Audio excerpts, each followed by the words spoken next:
অধ্যায় ৩ জন্মদিনের আলো আর মনের অন্ধকার। কাজের চাপ আর বৃষ্টির সান্নিধ্য এই দুয়ের মধ্যে দিয়েই দিনগুলো কাটছিল। বেভারেজ ক্যাম্পেইনটা সফলভাবে লঞ্চ হবার পর টিমের সবাই বেশ ফুরফুরে মেজাজে ছিল। রহমান সাহেব আমাদের কাজের প্রশংসায় পঞ্চমুখ। বিশেষ করে আমার আর বৃষ্টির জুটিটা যে এই সাফল্যের পেছনে বড় ভূমিকা রেখেছে সেটা তিনি বারবার বলছিলেন। এই প্রশংসাগুলো শুনতে ভালো লাগলো, আমার মনের ভেতর যে ঝড় চড়ছিল তার খবর কেই বা রাখত। এর মধ্যেই একদিন সকালে অফিসে এসে শুনলাম সামনের শুক্রবার বৃষ্টির জন্মদিন। অফিসের কলিগরা মিলে ছোট্ট একটা সারপ্রাইজ পার্টির আয়োজন করার পরিকল্পনা করছে। লাঞ্চের পর কেক কাটা হবে, বিকেলে হয়তো সবাই মিলে কোথাও খেতে যাওয়া হবে। সবাই বেশ উত্তেজিত। আমারও খুশি হওয়ার কথা ছিল, কিন্তু বুকের ভেতর সেই পরিচিত ব্যথাটা আবার চিনচিন করে উঠল। বৃষ্টির জন্মদিন, এই বিশেষ দিনটাতে ওর জন্য কি করতে পারি আমি? একটা সুন্দর উপহার, নাকি শুধু একগুচ্ছ ফুল আর আন্তরিক শুভেচ্ছা? কিন্তু যে অনুভূতির জন্ম হয়েছে আমার হৃদয়ে, তা কি শুধু শুভেচ্ছা বার্তা বা উপহারের মধ্যে সীমাবদ্ধ রাখা যায়? মন চাইছিল ওর জন্য এমন কিছু করি যা ওর মুখে সত্যিকারের হাসি ফোটাবে, যা ওর দিনটাকে আরও রঙিন করে তুলবে। কিন্তু পরক্ষণই মনে তুলছিল সেই অধিকার আমার নেই। ওর জীবনে আলো ছড়ানোর জন্য, ওর মুখে হাসি ফোটানোর জন্য অন্য একজন মানুষ আছে, ওর স্বামী রাহাত। জন্মদিনের কয়েকদিন আগে থেকেই অফিসে সবাই কেমন যেন ফিসফিস করছিল। বৃষ্টির সামনে স্বাভাবিক থাকার অভিনয় করলেও আড়ালে চলছিল জোর প্রস্তুতি। আমি এই সব কিছু থেকে নিজেকে একটু দূরেই রাখছিলাম। কি উপহার দেব সেটা নিয়েও দ্বিধায় ছিলাম।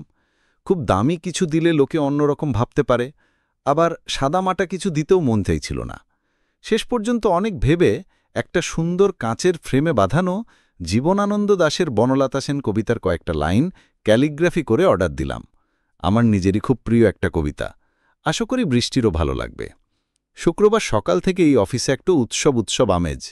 বৃষ্টি অবশ্য কিছুই বুঝতে পারেনি, বা বুঝতে পারলেও বোঝার ভান করেনি।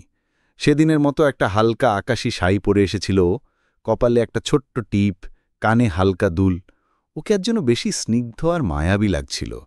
বারবার চোখ চলে যাচ্ছিল ওর দিকে, কিন্তু আমি জোর করে নিজেকে সামলাচ্ছিলাম। লাঞ্চের ঠিক আগে রহমান সাহেব বৃষ্টিকে তার কেবিনে ডেকে পাঠালেন, আর সেই সুযোগে আমরা সবাই মিলে কনফারেন্স রুমে কেক, ফুল আর উপহারগুলো সাজিয়ে ফেললাম। একটু পর বৃষ্টি রহমান সাহেবের সাথে হাসি মুখে কথা বলতে বলতে কনফারেন্স রুমে ঢুকতেই আমরা সবাই একসাথে হ্যাপি বার্থডে টু ইউ বৃষ্টি বলে চিৎকার করে উঠলাম। বৃষ্টি প্রথমে খানিকটা অবাক হলেও পর মুহূর্তেই ওর মুখে ফুটে উঠল সেই পরিচিত মিষ্টি হাসি। ওর চোখ খুশিতে চিকচিক করছিল। সবার শুভেচ্ছায় ও রীতিমতো আপ্লুত। একে একে সবাই ওকে উপহার দিচ্ছিল, শুভেচ্ছা জানাচ্ছিল। আমার পালা আসতেই আমি ক্যালিগ্রাফিটা ওর হাতে তুলে দিয়ে আস্তে করে বললাম, শুভ জন্মদিন বৃষ্টি, অনেক ভালো থেকো। ও সাবধানে র্যাপিং পেপারটা খুলে ফ্রেমটা দেখল। ওর চোখ দুটো যেন আরও উজ্জ্বল হয়ে উঠল। আমার দিকে তাকিয়ে বলল, অসাধারণ আকাশ, এটা যে কি সুন্দর হয়েছে, আমার সবচেয়ে প্রিয় কবিতাগুলোর একটা, অসংখ্য ধন্যবাদ তোমাকে। ওর কণ্ঠস্বরে অকৃত্রিম আনন্দ আর কৃতজ্ঞতা ঝরে পড়ছিল। আমার বুকের ভেতরটা এক অজানা সুখে ভরে গেল। ওর এই সামান্য খুশিটুকুই যেন আমার সব দ্বিধা, সব সংকোচ দূর করে দিল। কেক কাটার পর ঠিক হলো বিকেলে অফিস শেষে সবাই মিলে কাছাকাছি একটা রেস্টুরেন্টে ডিনার করতে যাওয়া হবে। বৃষ্টি বিশেষভাবে আমাকেও যাওয়ার জন্য অনুরোধ করল। আমি না করতে পারলাম না। বিকেলে রেস্টুরেন্টে পৌঁছে দেখি সেখানে এলাহি কারবার। বৃষ্টির স্বামী রাহাতও এসেছে। সেই হয়তো এই আয়োজনটা করেছে। বেশ হাসি খুশি আর মিশুকে প্রকৃতির মানুষ বলে মনে হলো রাহাতকে।